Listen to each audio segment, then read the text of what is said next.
Kewajiban negara melindungi rakyat dari bencana.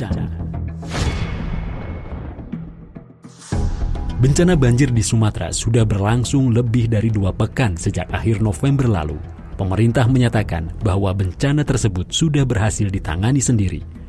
Bencana ini sekali lagi adalah musibah, tetapi sekaligus menguji kita. Alhamdulillah kita kuat, kita mengatasi masalah dengan kekuatan kita sendiri, ujar Presiden Prabowo pada perayaan HUT Puncak Golkar ke-61.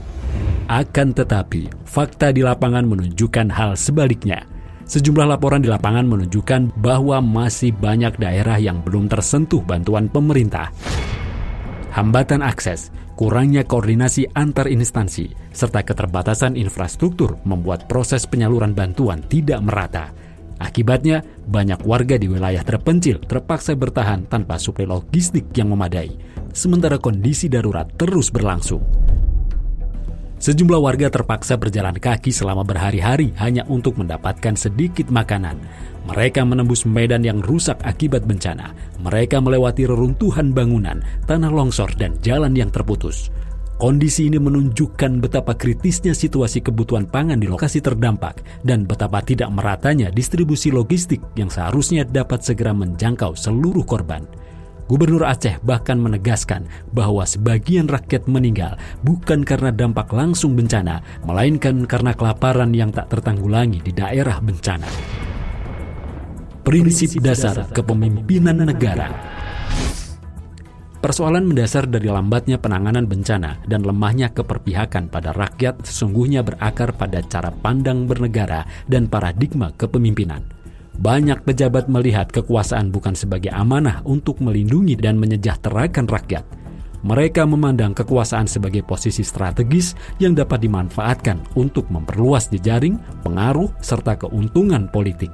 Ketika pola pikir ini mengakar, negara kehilangan orientasi moralnya dan gagal menjalankan fungsi asasinya sebagai pelindung warganya.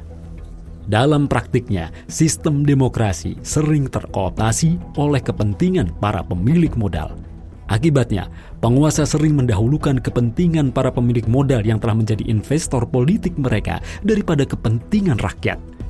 Para pemilik modal ini memberikan dukungan finansial tentu tidak secara cuma-cuma. Semua itu adalah investasi yang harus kembali dalam bentuk kemudahan izin, pengabaian hukum, dan perlindungan atas operasi bisnis mereka. Akibatnya, relasi kuasa berubah, bukan rakyat yang menjadi prioritas, melainkan para penyandang dana politik yang menuntut balas jasa.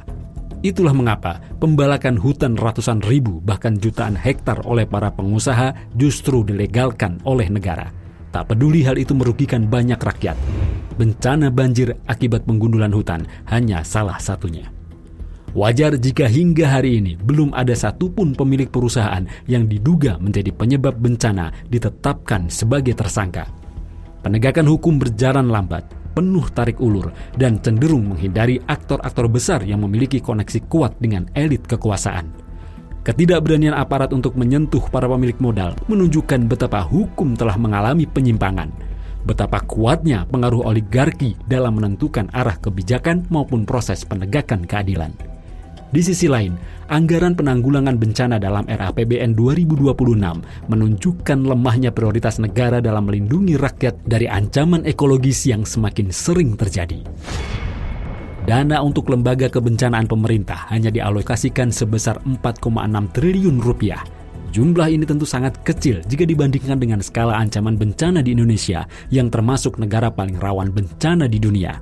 Minimnya anggaran ini berpotensi memperlambat mitigasi, memperburuk respon darurat, serta menghambat pemulihan jangka panjang bagi masyarakat terdampak.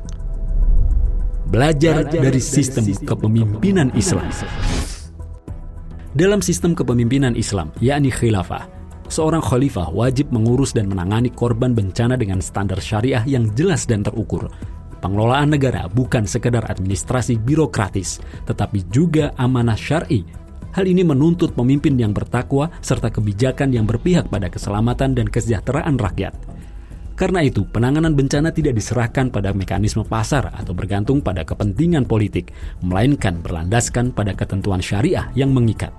Dalam sistem khilafah, alokasi anggaran dalam APBN atau Baitul Mal disusun sesuai dengan ketentuan syariah. Pos-pos anggaran seperti fai, kharaj, jizyah, dan hasil kepemilikan umum diarahkan untuk memastikan pemenuhan kebutuhan mendesak rakyat, termasuk penanganan korban bencana. Dengan struktur anggaran yang bersifat amanah dan tidak dipengaruhi oleh kepentingan oligarki, negara dapat mengerahkan seluruh potensi finansialnya secara cepat dan tepat tanpa hambatan politik atau korupsi. Negara juga akan menyerukan warga untuk saling tolong-menolong sebagaimana diperintahkan dalam Islam. Mobilisasi masyarakat dilakukan secara terorganisasi, bukan sekedar imbauan tanpa arah. Negara menggerakkan potensi sosial, lembaga kemasyarakatan, dan komunitas agar bahu-membahu membantu korban bencana. Semangat ukhuwah ini memperkuat solidaritas sosial sehingga setiap individu merasa bertanggung jawab melindungi dan menyelamatkan saudaranya yang tertimpa musibah. Ini sesuai dengan sabda Rasulullah SAW. Seorang mukmin bagi mukmin lainnya adalah seperti suatu bangunan yang bagian-bagiannya saling menguatkan satu sama lain. Hadis riwayat Bukhari dan Muslim. Jika dana di Baitul Mal tidak mencukupi, negara akan memungut dharibah secara syar'i, yaitu pungutan sementara kepada kaum muslim yang kaya untuk menutupi kebutuhan mendesak penanganan bencana. Pada saat yang sama, negara memastikan bahwa seluruh kebutuhan dasar rakyat terpenuhi, mulai dari makanan, tempat tinggal, hingga pemulihan fasilitas umum seperti jalan, jembatan, listrik, dan air bersih.